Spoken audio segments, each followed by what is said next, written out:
1.100 triliun setiap bulannya. Jadi uang itu ada, uang itu banyak. Ya masalahnya kenapa nggak mampir di kita gitu, ya kan? Kenapa nggak masuk rekening kita gitu? Nah, jadi uang itu ada. Yang repot itu kan kalau uang nggak ada. Uang itu ada, uang itu banyak, ya. Nah, terus juga boleh nggak kita mengupayakan harta tersebut, bahkan mengupayakan kemakmuran gitu, wealthy gitu. Boleh teman-teman. Bahkan kalau yang muslim ya itu boleh ya, dicek ya. Nih kalau anak-anak pesantren tahu, namanya itu makasih syariah. Ya, jadi kenapa syariat itu diturunkan? Nah, tujuannya ya ada beberapa tujuannya ya. Satu di antara 5 adalah apa? Itu untuk menjaga harta. Ya, untuk menjaga harta. Artinya apa? Memang harta itu ada. Jadi boleh dimiliki, makanya perlu dijaga. Kalau hartanya nggak ada, ngapain dijaga? Ya, jadi untuk mengatur harta itu, untuk mengelola harta itu, ya kan? Nah, perlu syariatnya. Syariat akhirnya diturunkan. Kalau memang tidak ada atau tidak penting, ya ngapain diatur? Biarin aja gitu. Ya. Dan kita belajar teman-teman ya, ini ada 2 sosok yang sangat terkenal, Shaq O'Neal pemain basket ya, mantan pemain basket, terus Mike Tyson gitu ya, mantan petinju gitu ya. Kalau ngomong populer, Mike Tyson lebih terkenal, lebih populer ya pada masanya, ya terkaya gitu. Tapi ternyata teman-teman setelah 20 tahun berlalu, 30 tahun berlalu, ternyata Shaq O'Neal tidak pernah number 1 teman-teman sebagai pemain basket. Ya, ada nama-nama yang di atasnya gitu, ya kan? Michael Jordan gitu ya, dan nama-nama yang lain gitu ya. Bahkan nomor 3 pun tidak, nomor 2 pun tidak. Ada nama yang lebih populer gitu. Tapi sekarang Shaq O'Neal lebih kaya daripada Mike Tyson. Nah, karena apa? Beliau belajar tentang harta, tentang kemakmuran, tentang bisnis gitu ya. Kita buka lagi slide berikutnya. Oke, coba layar kembali ke saya. Sekali lagi ya teman-teman ya, tadi kita melihat ada pemain basket ya yang terkenal di zamannya, nama itu adalah Shaq O'Neal. Beliau di zamannya tidak pernah paling populer number 1, number 2, tidak pernah. Banyak yang lebih populer di atas dia. Yang paling populer Michael Jordan. Ya. Nah, sementara di sisi lain ya itu ada petinju yang sangat terkenal, ya tidak ada lawannya sama sekali gitu ya. Dari segi popularitas, dari segi pengaruh, dari segi kekayaan, namanya Mike Tyson. Nah, 20 tahun berlalu, 30 tahun berlalu, akhirnya apa? Shaq O'Neal yang lebih kaya. Karena apa? Karena ngerti uang, ngerti harta, ngerti bisnis. Ya, dan dia belajar, dia tahu diri. Saya nonton wawancara. Saya ini dari jalanan, kata dia. Saya ini dari jalanan. Ya, yang saya tahu waktu itu adalah ya sudah, saya masuk basket berharap nasib saya berubah gitu. Ya, dan itu benar nasibnya berubah. Tapi dia tahu bahwa basketnya nggak bisa selamanya.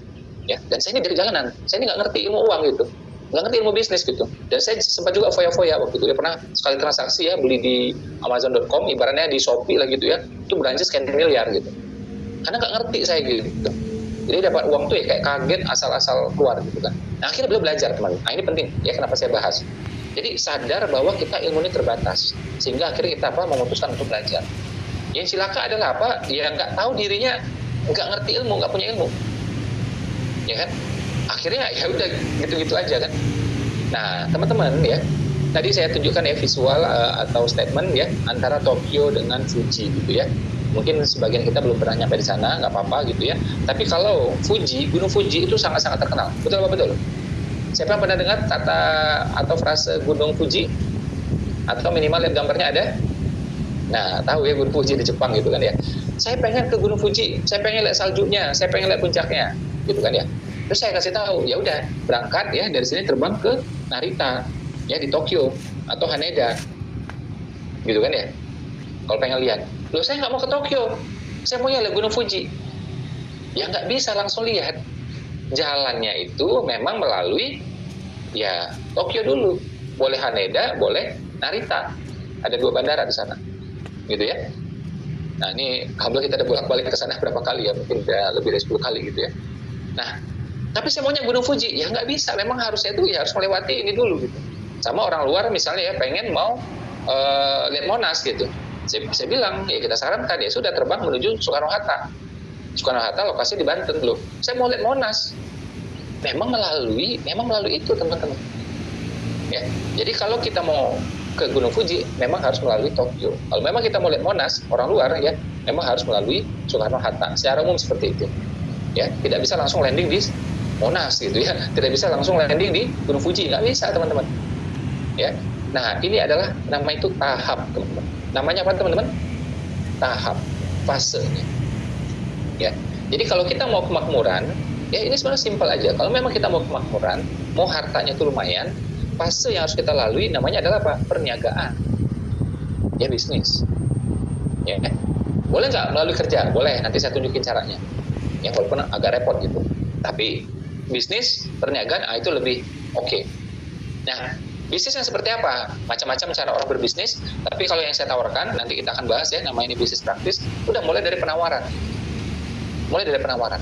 Nah, kalau penawaran itu kan cuma dua kemungkinan, ya, ditolak atau closing, cuma itu kan. Nggak mungkin digebukin, ya, dipukulin, nggak mungkin, dirajam, nggak mungkin. Ya, cuma ada dua kemungkinan, gitu ya, ditolak atau closing. Ya. Nah, ini orang yang nggak mau melalui fasenya, nggak mau melalui tahapnya. Ya, harusnya lalui tahapnya. Ya, apa itu? Ya sudah, penawaran. Terus apalagi? Ya mungkin sebagian penolakan, tapi kan ada juga yang closing. Ya, closing ini dikumpulin, lama-lama akhirnya apa? Kemakmuran. Ya, masih bisa nggak closing ini dipercepat, diperbanyak? Bisa. Kalau kita fokus, kalau kita tahu ilmunya, kalau kita menyegerakan ya ilmu yang barusan kita praktek, namanya pro. Ya, nah jadi kalau kita mau loncat pada kemakmuran, ya itu secara umum nggak bisa. Oh tapi bisa masih kok? Ya bisa. Contohnya apa? Ya menemukan harta karun misalnya, bisa juga. Ya, atau nikah dengan perempuan kaya misalnya, bisa juga. Ya, atau nikah sama duda kaya, ya laki-laki kaya, ya bisa juga gitu. Tapi pertanyaannya, kenapa laki-laki kaya itu mau sama Anda? Ya kan? Kok mau? Ya kan? Pasti ada sebabnya kan? Ya mungkin ada cantik luar biasa gitu ya, atau keturunannya juga luar biasa, ya baru dia mungkin mau. Kalau enggak, ya rasanya enggak mungkin laki-laki kaya mau sama Anda. Kan gitu logikanya. Ya. Nah, sekarang kita bicara yang mungkin-mungkin aja gitu ya, yang lebih masuk akal, semua kita bisa menerapkan, ya. Setuju ya teman-teman ya? Yang nggak cantik nggak usah tersinggung, ya kan? Nah, yang tersinggung berarti nggak cantik itu. Ya kan? Nah, nggak apa-apa Pak, ya saya cantik atau nggak cantik, insya Allah saya bisa dapatkan uangnya bersama keluarga, alhamdulillah, ya. Oke Pak, jodoh saya adalah ini, suami saya adalah ini, istri saya adalah ini, kami berjuang sama-sama, insya Allah bisa mapan juga, bisa makmur juga, insya Allah, ya. Oke, kita buka slide berikutnya. Jadi teman-teman, andai kata teman-teman tidak mau berbicara soal kemakmuran sekalipun, ya, wah ini kayaknya ketinggian Mas Ipo. Ya kita ngomong soal kemakmuran, kekayaan itu kayaknya ya ketinggian gitu ya. Kita buka lagi slide berikutnya. Kita mau cari yang simpel-simpel aja. Kita mau kumpulkan yang simpel-simpel aja gitu. Apa contohnya? Yang penting Mas Ipo ya ada income-nya, bisa beli susu anak, pampers anak, ya, bayar SPP anak, uang pangkal, gitu ya. Kalau aku seorang istri, ya aku bisa bantu suami, bantu keluarga, punya penghasilan tambahan, ya. Kalau punya utang ya lunas utangnya, pelan-pelan bisa nabung umroh, gitu ya. Dan syukur-syukur, ya punya uang lebih, karena kita punya usahanya, ya sudah kita bisa pelan-pelan juga memajukan Indonesia. Jadi teman-teman, sekiranya teman-teman tidak tertarik dengan wacana kemakmuran, ya kekayaan ya, nah saya tawarkan ini teman-teman. Kita bicara yang simpel-simpel aja, ya hal yang kecil aja nggak masalah juga. Kalau teman-teman punya income tambahan, ya insya Allah susu anak ya bisa terbiayai, pampers anak bisa terbiayai, termasuk juga sekolahnya, sekolah anak gitu ya. Nah bantu suami juga bisa dan seterusnya. Ya. Jadi acara pagi ini, ya dan sesi-sesi yang berikutnya, termasuk juga sesi sebelumnya, itu buat Anda. Gitu ya. Jadi bukan muluk-muluk ya tentang orang yang pengen makmur, kaya, bukan cuma itu. Semua kita ya yang masih memikirkan soal susu anak, pampers anak, sekolah anak gitu ya, pengen bantu suami, pengen lunas hutang, pengen punya kemampuan untuk berangkat umroh, ya ini teman-teman. Sesi ini buat kita gitu. Termasuk sesi sebelumnya gitu ya, bersama mentor-mentor yang lainnya, termasuk Ustaz Lukman, Mas Mono ya, yang sama saya dan yang seterusnya gitu ya. Nanti ada juga teman-teman akan belajar detail sama Mas Fahmi, sama Bu Malina, sama Bu Teni ya, dan seterusnya. Ini buat kita. Ya, lanjut lagi. Jadi kenapa saya bicara soal bisnis gitu ya. Oke. Teman-teman ya, kita lihat ini ya. Ini kita kalau bicara bisnis kan orang biasa ngomong soal modal gitu ya. Coba layar kembali saya. Mas Ipo, saya kalau bisnis sih ya mau. Siapa sih yang nggak mau? Tapi modalnya dari mana? Gitu ya. Nah teman-teman, kalau kita punya uangnya banyak, ya alhamdulillah. Tapi andai kata uangnya belum banyak, tetap kita bisa berbisnis. Ada modal namanya keberanian, ada modal namanya kepercayaan, kan gitu ya. Pertemanan, relasi itu yes, gitu ya. Tapi memang ada modal yang sifatnya itu rupiah. Nah saran saya teman-teman, kalau kita pemula, kalau kita apa teman-teman? Pemula, ya. Itu cari yang memang bisnis itu nggak repot-repot banget, yang nggak apa ya, yang modal tuh nggak gede gitu. Jangan sampai kita baru mulai modal yang dibutuhkan tuh banyak, ini repot. Ya, cari modal tuh nggak gede. Ya, yang kira-kira misalnya 5 juta atau di bawah 5 juta, nah itu lebih baik teman-teman. Contoh ya, kita bicara nih. Kita lihat yang sederhana aja ya, orang sekitar kita dia pakai gerobak ya, menawarkan sesuatu, mungkin soto, mungkin bakso, mungkin nasi goreng ya, itu modal sekitar 2 juta rupiah pakai gerobak, dorong gerobak. Tentu teman-teman di sini nggak mau kayak gitu, ya pasti pengennya lebih, betul apa betul? Ya, tapi kalau mereka yang mulai kayak gitu ya bagus juga buat mereka, nggak apa-apa, itu kan ikhtiar mereka, kan bagus, ya kan? Nah, kalau warung tenda, teman-teman, gitu ya, itu sekitar 6 juta sampai 10 juta, tergantung ya berapa ini ya, berapa kompleks ya desainnya itu, ya. Kalau beli second atau beli baru gitu ya, itu saya udah ngecek itu sekitar 6 juta, teman-teman. Ya dulu kita juga pernah buka, makanya kita tahu juga gitu ya. Nah, saya pernah buka di kota Medan, di Jakarta, makanya kita tahu gitu. Ya termasuk biaya preman juga kita ngerti gitu kan ya. Preman itu susah diselidiki, tapi selalu ada teman-teman. Kita mau telusuri, ya selidiki itu susah, tapi selalu ada gitu, ya kan? Nah, jadi kita mau laporkan ya, kita bingung mau lapor siapa gitu kan ya. Ya sudahlah, dihadapi aja, dibayar, udah selesai gitu kan ya. Nah, jadi warung tenda pun punya modal teman-teman ya, sekitar 6 juta gitu ya. Nah, jadi maksud saya, mohon maaf, orang yang jual pakai gerobak, yang dorong gerobak, itu kan ibaratnya nggak apa ya, mereka nggak ngerti seminar, nggak ngerti training gitu ya. Tapi mereka tahu bahwa untuk buka usaha memang perlu modal. Jadi modal uang tuh wajar harus keluar. Jangan kita berpikirnya saya nggak mau keluar uang, terus mau ngapain gitu. Nah, cuma saran saya itu uangnya kalau bisa jangan banyak-banyak banget. Gitu. Ya sudah Pak, kalau gitu saya mau karir aja. Kalau teman-teman berkarir itu modalnya lebih banyak teman-teman. Harus sekolah, harus kuliah. Nggak kuliah nggak akan naik karirmu, ya kan? Nggak akan naik karirmu. Ya. Dan kalau kita, mohon maaf teman-teman, kita berkarir itu ya harus jelas juga kan, harus jelas juga nih kita di profesinya ini apa gitu. Di posisinya itu apa, cocok kan dengan ijazah kita, cocok kan dengan pengalaman sebelumnya. Kalau nggak ya nggak naik juga teman-teman. Jadi ternyata untuk berkarir pun itu perlu gelar teman-teman, perlu sekolah, modalnya puluhan juta. Ya. Tapi saya nggak punya uang Mas Epo.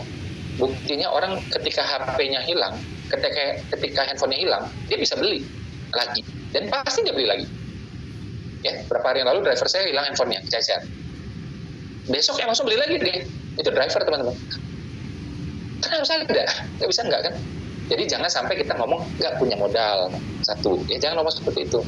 Oh, saya nggak mau, saya mau keluarkan uang, nggak cocok juga. Karena yang mohon maaf, yang pakai gerobak saja, pakai warung tenda aja keluar uang. Nah, jadi mesti keluar uangnya satu hal, tapi yang saya sarankan jangan banyak-banyak banget, karena kita pemula. Jadi untuk mengurangi resiko. Jangan sampai mulai usaha tuh langsung 100 juta, jangan. Kalau kita pemula jangan. Ya, yang simpel-simpel aja, di bawah 10 juta, di bawah 5 juta, itu is okay. Ya. Nah, saran saya teman-teman ya, agar ya, ini penting banget ya, kita pengen bisnis itu praktis. Kita pengen bisnis itu tidak ada atau minim banget potensi ruginya. Kenapa kita sering dengar kabar bahwa bisnis orang di luar sana tuh rugi, tutup, bangkrut gitu ya. Misalnya utang. Kan sering banget kita dengar gitu. Mungkin keluarga kita, keluarga besar kita, paman kita, sahabat kita, tetangga kita kan gitu. Ini ada dua sebabnya teman-teman. Dua aja, macam-macam ya akarnya ini gitu ya. Akar serabutnya kemana-mana. Tapi kalau kita cek ya itu dua aja sebenarnya gitu. Yang pokok itu cuma dua. Ya. Saya ngurusin kayak gini ya teman-teman, bukan sehari 2 hari, hampir 20 tahun sudah gitu. Saya mulai nulis ya itu tahun 2004 ya. Saya mulai bimbing orang waktu itu ya, sambil kita buka usaha, sambil yang dengerin teman-teman konsultasi ya, mereka curhat tentang usahanya gitu ya, dengerin keluh kesah mereka ya. Itu udah belasan tahun sudah ya. Nah, ada polanya itu cuma dua aja teman-teman ya, yang kenapa bisnis di Indonesia ini gampang ruginya, cuma dua. Apa itu? Kebanyakan overhead. Apa itu overhead? Sewa ruko, renovasi, beli alat, ya, beli perkakas, dalam sewa ada lagi gaji karyawan. Ya udah itu pasti rugi kemungkinan emang. Contoh lah, buka rumah makan, kan gitu ya. Karena tidak punya lokasi sendiri, akhirnya sewa lokasi. Sewa berapa? Mungkin nggak sewa per bulan, rata-rata nggak bisa per bulan. Rata-rata bayar itu per tahun. Semakin strategis biasanya makin lama, makin panjang gitu. Karena 2 tahun sampai 3 tahun. Tapi kalau 1 tahun, nah sewa tempatnya udah berapa? Renovasi di 4 berapa coba? Dicat gitu ya. Terus ada rak-raknya, ada mejanya, ada kursinya, itu udah berapa tuh? Restoran, kafe, salon, laundry-nya sama kayak gitu. Ya. Jadi uang masuk nggak ada, uang keluar udah nyata. Uang keluar udah nyata. Sewa alat-alat gitu ya, renovasi interior, ya. Terus apa lagi? Gaji karyawan jalan terus ya. Jadi omset masuk belum ada, uang keluar udah nyata. Nah, ketika omset ini tidak bisa mencapai angka tertentu, ya artinya apa? Itu rugi. Ketika jalan terus 6 bulan, lama-lama nggak kuat. Yang modalnya lumayan, oke lah, melalui dia 6 bulan. Kalau modalnya pas-pasan, ya udah ngap udah. Akhirnya bulan ke-8, bulan 10 tutup sudah. Ya. Nah, jadi kenapa teman-teman ya? Kebanyakan overhead. Jadi saran saya kalau mau bisnis juga, teman-teman boleh berbisnis sama saya, boleh juga dengan yang komunitas yang sekarang kita tahu ini, silakan ya. Atau mau di luar sana pun nggak masalah. Saya cuma mau kasih tahu ya. Saya nothing tulus teman-teman. Teman-teman misalnya saya tentu berharap teman-teman di sini itu. Tapi andai kata sekiranya mau di luar sana juga itu is okay. Gitu ya. Itu Kak Mita juga awalnya punya bisnis yang lain, teman-teman. Nah, akhirnya memutuskan juga di BP juga gitu. Termasuk mentor-mentor yang lain itu karena mereka sudah membandingkan gitu. Ya, mereka sudah membandingkan. Ya. Bu Malina, Bu Teni, ya itu sudah punya bisnis yang lain. Ya. Mas Fahmi, ya itu bersama istrinya pernah juga jual-jual yang lain gitu. Ya. Tapi akhirnya kenapa mereka memutuskan fokus di sini? Karena sudah membandingkan secara rasional aja, nggak usah pakai baper, nggak usah pakai emosi, bandingkan secara rasional. Ya. Nah, bisnis di luar sana itu banyak apa? Yaitu overhead-nya sudah lumayan. Nah, saran saya kalau mau bisnis itu adalah pertama apa? Untuk mengurangi resiko, ya, hindari overhead. Jadi jangan sewa-sewa dulu lah, jangan renovasi dulu lah, ntar, ya. Saya tidak menghalangi teman-teman untuk menyewa tempat atau apa semua. Nanti ada waktunya teman-teman. Sewa tempat, beli tempat itu ada waktunya ntar. Ya, gaji karyawan itu ada waktunya ntar. Santai aja. Ya. Sekarang kita juga udah punya karyawan gitu ya. Kita karyawan yang misalnya produksi sampai yang tim admin gitu ya. Itu semua kalau produksi aja tuh hampir 100 sudah. Ya. Yang admin bersama saya itu puluhan sudah. Nah, tapi itu kan kemudian teman-teman. Jangan di awal. Ya, jangan di awal gitu. Terus juga kalau mau bisnis tapi minim resikonya, ya artinya apa? Kalau minim resikonya kita nggak capek-capek banget, nggak pusing-pusing banget, nggak keluar uang, relatif lebih praktis. Cara saya memang kita ngerti arahnya kemana. Yang meletakkan arah itu biasanya mentor. Ibaratnya kita mau jalan-jalan ke Ternate, ke Tidore gitu ya. Saya ada 2 kali ke sana gitu ya. Nah itu kan indah, sangat-sangat indah gitu. Tapi ngerti nggak kita spot fotonya itu di mana yang bagus? Tempat yang paling indahnya itu di mana? Nggak ngerti kalau kita bukan orang sana. Nah, orang yang ngerti itu namanya tour guide, ya kan? Atau penduduk lokal, atau akamsi, anak kampung sini, ya kan? Nah, jadi cari itu akamsi, cari itu tour guide, cari orang sananya. Jadi kita nggak coba-coba, dan coba-coba ya habis waktu. Oh, saya udah lihat Pak di TikTok Pak, iya kan cari-cari, ya. Saya udah keliling Indonesia ini, ya alhamdulillah udah 30, seingat saya ya, sekitar 34 provinsi saya udah kunjungi, ya. Udah kita kunjungin itu. Ternate aja udah 2 kali saya kunjungin ya. NTT itu 3 kali atau 4 kali saya kunjungin. Sorong ya, Sorong aja tuh itu 3 kali saya seminar di sana sudah. Ya, jangan ditanya Aceh, jangan ditanya Makassar, jangan ditanya yang lainnya gitu. Ya. Jadi paling cepat itu penduduk lokal, akamsinya. Anak kampung sininya. Tanya dia pasti tahu insya Allah. Nah, dalam bisnis teman-teman, dalam bisnis itu namanya mentor. Orang yang udah ngerti duluan. Karena dia udah jalan duluan, sudah ada hasilnya. Apakah pasti berhasil? Ya enggak. Tapi resiko berkurang jauh teman-teman. Ya, faktor rugi, faktor buang-buang waktu itu sudah berkurang jauh, sudah dipangkas jauh. Dan ternyata saya kaget juga, ya saya melihat ya kayak pemain ini ya kayak pemain bola, pemain tenis, ya pemain golf yang jago-jago di dunia number one itu teman-teman. Ternyata semuanya punya coach, punya mentor. Tiger Woods punya, ya klub-klub bola tuh, jangan ditanya sudah. Ya. Berapa hari yang lalu saya ketemu Ronaldo, ya Ronaldo yang agak senior teman-teman, ya yang agak senior ya, bukan yang CR7 ya, yang satu lagi gitu, kan ada 2 Ronaldo gitu ya. Nah kita ketemu langsung tuh, dia bawa timnya teman-teman, dia bawa timnya orang-orang yang dia latih tuh, ya itu kan ya kita seneng gitu ya, tapi bukan itu poinnya gitu, poinnya adalah apa kita belajar gitu kan. Jadi ternyata jagoan pun ada mentornya, gitu. Ya. Teman-teman nanti boleh cek juga ya di Google itu ada ya foto Tiger Woods bersama pelatihnya, ada teman. Itu ngecek tuh bahunya dia, pinggangnya dia gitu ya. Jadi pas mengayunkan itu dicek tuh, udah pas nggak? Ya udah pas nggak gerakannya? Sampai ke betisnya tuh dicek. Ya, jadi udah pemain number one sekalipun di bidangnya saat itu, gitu ya, tetap ada pelatih, tetap ada coach, tetap ada mentor. Padahal andai kata pelatih ini diadu sama pemainnya, belum tentu dia menang. Ya. Nah, kalau mentor bisnis ini, ya kita mengupayakan memang ya dia sudah pengalaman dan memang di share bisnis ya menang beneran. Ya. Oke, lanjut lagi. Dan teman-teman ya, kita ini sudah rata-rata udah berumur ya, udah 30-an gitu, udah 40-an gitu ya. Nah, kita nggak pengen tuh yang namanya coba-coba, dan kita pengen tuh untung langsung gitu ya. Nah, saran saya teman-teman, usahakan kita dapat untung itu double, bahkan triple. Untung secara materi, ya, untung secara ilmu, untung juga secara pertemanan atau lingkungan. Kita bisnis, mau ngapain? Ya dapat duit lah. Sambil kita cari duit, ya kita dapat ilmunya. Ilmu agama, iya. Ilmu tentang keluarga, iya. Ilmu tentang kesehatan, iya. Ya. Nah, termasuk juga ilmu tentang bisnis. Gitu. Itu juga kita dapat ya Pak, pertemanan yang baik, ekosistem yang baik, lingkungan yang baik. Jadi untungnya itu triple kalau bisa. Ya, minimal double. Gitu. Jangan materi doang. Begitu uang yang nggak dapat, habis sudah. Sayang gitu. Ya. Nah, ini kita akan mengadakan bisnis rongsen, ya, bisnis rongsen atau bisnis check up ya. Teman-teman boleh cek sendiri, gitu ya. Kita buka slide berikutnya.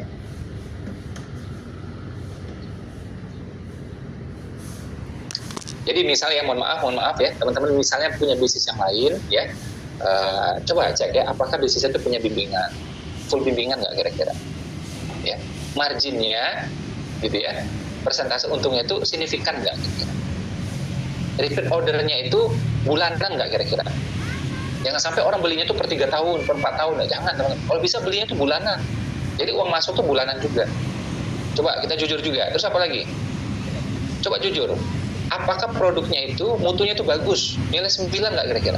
Atau jangan-jangan cuma nilai 6, nilai 7? Ya. Modalnya itu ringan nggak kira-kira? Atau jangan-jangan seperti yang saya bilang tadi, overhead, gitu ya. Terus mudah nggak dikembangkan antar kota? Kita buka di Bekasi, tapi bisa dikembangkan ke Jogja, sampai ke Makassar, sampai ke Palembang. Bisa nggak dikembangkan? Kalau aku sekarang tinggal di Lampung, kalau aku tinggal di Palembang, kira-kira bisa nggak aku besarkan sampai ke Jawa? Ya. Bisa nggak aku kembangkan sampai ke Kalimantan? Nah, harusnya mudah dikembangkan teman-teman. Indonesia ini luas, 280 juta penduduknya. Ya. Terus, cepat nggak ini menghasilkan? Jangan-jangan slow. Nanti, nanam dulu. Jangan sampai seperti itu.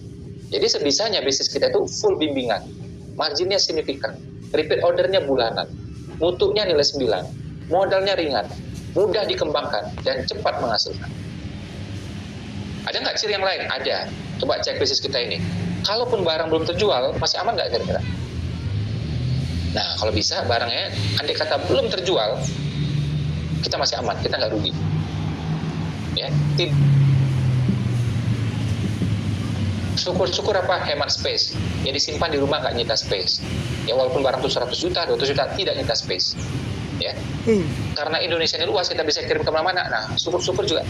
Ongkir itu hemat, teman-teman. Jangan boros. Ya. Contoh kayak makanan basah gitu ya, itu kalau dikirim, itu susah, itu nggak bisa itu dikirim, sulit. Kalau dikirim juga biayanya tinggi, baju juga tinggi, ya. Furniture, wah itu lebih repot lagi sudah. Nah kalau teman-teman penuhi ini 10 ciri ini, itu insya Allah lebih praktis, minim resiko, mudah dikembangkan. Pasti untung nggak jaminan, tapi yang tadi udah tercegah teman-teman. Resiko-resiko tadi sudah tercegah insya Allah. Mas Ipo, aku ini karyawan gimana? Nah, kita buka ya slide berikutnya. Ini ada joke ya buat karyawan ya. Saran saya kita jadi karyawan yang plus, teman-teman. Apa itu? JPG, ya, JPEG. Ya kan, jualan pantang gabut. Ya, JPEG, ya. Atau PDF, ya, PDF. Pokoknya dapat fulus. Ya, atau PPT, punya penghasilan tambahan. Kalau ibu-ibu, ya, MP3, ya, MP3. Mama pengen punya penghasilan, ya. Oke, coba lari kembali ke saya. Bagi teman-teman yang hari ini jadi karyawan, alhamdulillah disyukuri, kita punya pekerjaan, kan gitu ya. Ada orang yang memang nggak ada pekerjaan, tidak ada pemasukan. Kita hari ini punya pekerjaan, alhamdulillah disyukuri. Ya. Cuma teman-teman mesti paham juga, kenaikan gaji di Indonesia itu tidak sama dengan kenaikan barang. Kita tahu teman-teman, ya, biaya untuk kehidupan kita hari-hari itu naik terus. Biaya pendidikan anak, ya, saya dulu bertahun-tahun ya, komen, saya cerita di mana-mana, bertahun-tahun saya bilang, biaya pendidikan Indonesia itu naik 2 kali lipat per 6 tahun. Saya ngomong gitu, karena hitungan kita kayak gitu tuh. Ternyata pas saya baca berita-berita yang terakhir, bukan per 6 tahun lagi, teman-teman. Per 5 tahun, bahkan per 4 tahun, naik 2 kali lipat biaya pendidikan di Indonesia. Ya. Jadi kalau hari ini ya misalnya kita masuk ya SMA favorit ya buat anak kita 100 juta misalnya, 100 juta teman-teman, maka 5 tahun kemudian itu sudah 200 juta. Salah siapa nih ya? Kalau kita ngomong salah-salah nggak habis-habis. Mungkin salah institusinya, salah sistemnya, salah pemerintahnya. Mau sampai kapan kita bahas? Ya kan? Nah ini kan ujian bagi warga negara Indonesia kan gitu ya. Ya udah lalui aja ujiannya, mau gimana coba? Kita mau protes ya percuma aja, nggak didengerin. Ya. Kayak berapa waktu yang lalu ya, saya jumpa Pak Hermawan Kertajaya, pakar marketing, ya kan? Soal perang yang terjadi di Iran gitu. Ya. Kita ngomong salah siapapun kan percuma. Kita mau protes pun percuma, dia bilang. Nggak ada rekan kita ngomong katanya. Nggak ada rekan kita ngomong itu nggak akan ada yang peduli. Gitu. Ya, yang mungkin adalah apa yang bisa kita lakukan sekarang. Itu aja kan. Ya kapasitas kan kita kayak gitu dong. Kita bukan Menlu, bukan Menteri Luar Negeri, kita bukan Menko. Ya kan? Oh saya Menko Pak, saya akan jawab Pak, Menko DC. Ya. Nah itu dong Menko-nya paling banter, ya kan? Jadi yang mungkin kita lakukan, sudah apa nih, gimana? Kan gitu dong. Ya, teman-teman ya ini lihat ya, perang baru terjadi sebentar. Sekarang oke, senjata alhamdulillah, mudah-mudahan selamanya, gitu ya. Tapi teman-teman, perang yang sebentarin saja sudah ngacak-ngacaknya itu luar biasa. Kita yang nggak kena pun ikutan kena. Ya. Tadi pagi dengar kabar lagi itu ya, tentara kita, TNI kita, gitu ya, yang ikut bertugas di sana, bukan di Iran ya, tapi di Lebanon itu kena ini lagi ya, keserempet lagi, meninggal lagi tuh ulahnya si penjajah itu. Ya. Nah, balik lagi ke Iran tadi teman-teman. Coba, akhirnya apa? BBM naik sudah. Negara tetangga udah kena teman-teman. BBM yang sifatnya solar itu udah naik teman. Ya. Plastik teman-teman, bahan baku berbasis plastik itu naik 40-50%, bahkan 100%. Ini produk saya nih ya, saya baru kemarin sore dikasih kabar, udah naik 100%.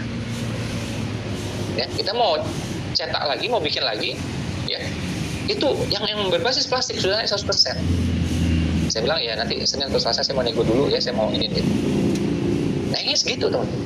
Padahal ini perang yang di sana, tapi mengambat kemana-mana ya efeknya efek domino teman-teman. Ya, yang berangkat umroh itu makin terbatas kesempatannya ya karena kalau yang melalui Dubai dan Doha itu sudah dibatasi. Ya orang juga nggak berani lewat Doha, nggak berani lewat Dubai. Orang rata-rata. Akhirnya Pak lewat Jeddah langsung atau ke Madinah. Ya. Padahal rata-rata dulu itu ya lewat Doha, lewat Dubai transitnya. Dan yang umroh secara umum pun teman-teman ya, walaupun kita bisa lewat Turki sekalipun, itu masih melewati langit Iran semua. Ya. Orang Asia mau wisata ke Eropa itu juga sama, itu biasanya melewati langit Iran semua. Masih transitnya biasanya di Dubai biasanya. Orang Indonesia, orang Cina sekalipun gitu ya, orang Korea sekalipun itu kalau mau ke Eropa biasanya transitnya di Dubai, Emirat atau sejenisnya. Ya. Kalau nggak Abu Dhabi ya sama aja mirip-mirip lokasinya. Ya sebagian lewat Muscat ya di Oman. Nah teman-teman itu yang ke Eropa, yang dari Eropa ke Asia juga sama. Yang terpukul sekarang teman-teman akhirnya pariwisata Indonesia juga. Jadi bule-bule dari Eropa yang pengen liburan ke Indonesia itu dia menangguhkan perjalanan. Karena apa? Melewati langit Iran itu. Coba perjalanan umroh terganggu, perjalanan yang wisata mulai terganggu, gitu ya, teman-teman. Terus karena BBM naik, ngefeknya kemana-mana, gitu ya. Terasa ke kita juga, teman. Cuma ini kan memang nggak bisa kita pengaruhi, ya kan? Kita bukan Menko, kita bukan Menlu, gitu kan? Yang mungkin kita lakukan ya sudah, kita memperbaiki income kita. Jadi gaji aja nggak cukup teman-teman, karena gaji tidak bisa mengimbangi. Tadi saya bilang, contoh biaya sekolah anak, biaya umroh wah beda teman-teman. Saya dulu umroh Ramadan itu 18 juta, 19 juta, umroh Ramadan. Sekarang 50 juta. Ya, ada nggak sekarang umroh 19 juta Ramadan? Bisa nggak kira-kira? Bisa, landingnya di Afghanistan. Habis itu naik kuda, ya atau naik keledai itu. Kalau normalnya ya umroh Ramadan ya 50 juta. Umroh biasa sekitar 35 juta. Ya, jadi kalau ada yang nawarin umroh 18 juta gitu ya umroh Ramadan, nah itu kita curiga tuh landing di mana. Dan jangan di Nepal landingnya. Nah, kan repot, ya kan? Kita berangkatnya jalan kaki, pulang-pulang udah tua kita, ya.